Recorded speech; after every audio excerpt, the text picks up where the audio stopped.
There will be plenty of opportunities to get discouraged, to lose your passion, think that it's not meant to be. But if you're going to reach your destiny, you have to have a made-up mind.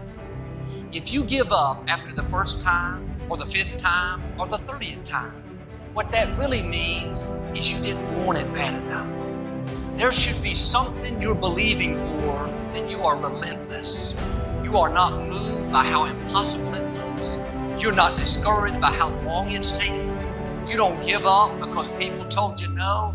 Your attitude is, if I have to believe my whole life, I am not going to stop believing. I am not going to take no for an answer. I'm not going to settle for mediocrity. I'm going to keep pursuing what put in my heart. Today I need you to embrace what comes hard.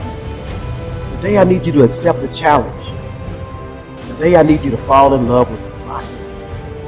And ask yourself, what do I really want? What do I really want? And write it down. Writing causes thinking. Thinking creates an image. And you get these images going, you're building a vision in your mind. It's the visionaries that should change the world. Keeps that competitive edge. What keeps you on top is the ability to think and prepare mentally over and over and over again. The body has limitations. The mind does not. We focus so much on what goes on from the neck down that we forget it all starts from here. Everything starts from here. If you're not mentally ready, you're never really physically prepared. And that's where the preparation starts. What would your life be like as you look toward the future if you decided, I'm not going to allow my fears to stop me? And I'm saying to you, whatever you got to do it, because if you don't, life is going to whoop you until you surrender. You got to be tough because the road to success is always under construction. It's never a clear path to success. The people who become successful are the people who have a relentless attitude.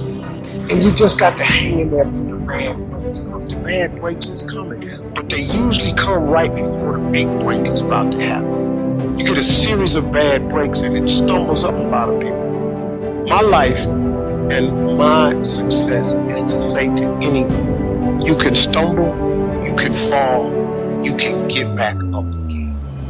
One of my weak points in my personal life is I don't like technical stuff. So even though I have to be on Twitter and Instagram and Facebook, I don't care for that. So guess what? I find somebody who loves to do that.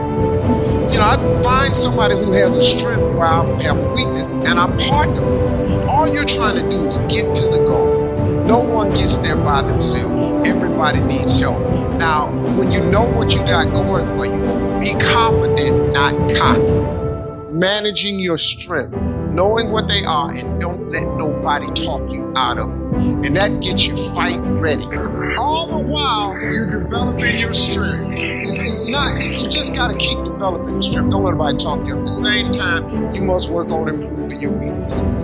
So I've had to, in spite of myself, get on Instagram, get on Twitter, get on Facebook. I got to do the videos whether I want to or not because the world is moving to social media. If I had as many followers as Kim Kardashian, I probably wouldn't even have to do this TV show. During the years when professional basketball was just beginning to become really popular, Bill Russell, who played center for the Boston Celtics, was one of the greatest players in the pro league. He was especially known for his rebounding, his defensive skills. But like a lot of very tall centers, Russell was never much of a free throw shooter. His free throw percentage was quite a bit below average, in fact. But this low percentage didn't really give a clear picture of Russell's ability as an athlete. And in one game, he gave a very convincing demonstration of this. It was the final game of a championship series between Boston and the Los Angeles Lakers. With about 12 seconds left to play, the Lakers were behind by 1 point, and Boston had the ball. It was obvious that the Lakers would have to foul one of Boston's players in order to get the ball back. And they chose to foul Bill Russell. This was a perfectly logical choice, since statistically, Russell was the worst free throw shooter on the court at that moment. If he missed the shot, the Lakers would probably get the ball back, and they'd still have enough time to try to win the game. But if Russell made his first free throw, the Lakers' chances would be seriously diminished, and if he made both shots, the game would essentially be over. Bill Russell had a very peculiar style of shooting free throws. Today, no self-respecting basketball player anywhere in America would attempt it. Aside from the question of whether it's an effective way to shoot a basket, it just looked too ridiculous. Whenever he had to shoot a free throw, the 6'11" Russell would start off holding the ball in both hands about waist high.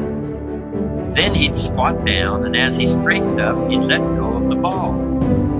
It looked like he was trying to throw a bucket of dirt over a wall. But regardless of how he looked, as soon as Bill Russell was fouled, he knew the Celtics were going to win the game. He was absolutely certain of it. Because in a situation like this, statistics and percentages mean nothing. There was a much more important factor at work, something that no one has found a way to express in numbers and decimal points. Simply put, Bill Russell was a player who wanted to take responsibility for the success or failure of his team. He wanted the weight on his shoulders in a situation like this. No possibility for excuses, no possibility of blaming anyone else if the game was lost, no second guessing. Bill Russell wanted the ball in his own hands and nobody else's. And like magic, even if he'd missed every free throw he'd ever shot in his life before this, he knew he was going to make this one. And that is exactly what happened. That is what virtually always happens when a man or woman accepts responsibility eagerly and with confidence. No matter what you face, no matter how bad it is going to be, when there is a challenge, and by a challenge I mean anything in life, any challenge, anything that you're facing, the only way to overcome the challenges that you face is to start walking. Take that step every day, no matter what you are facing. Get up and start walking.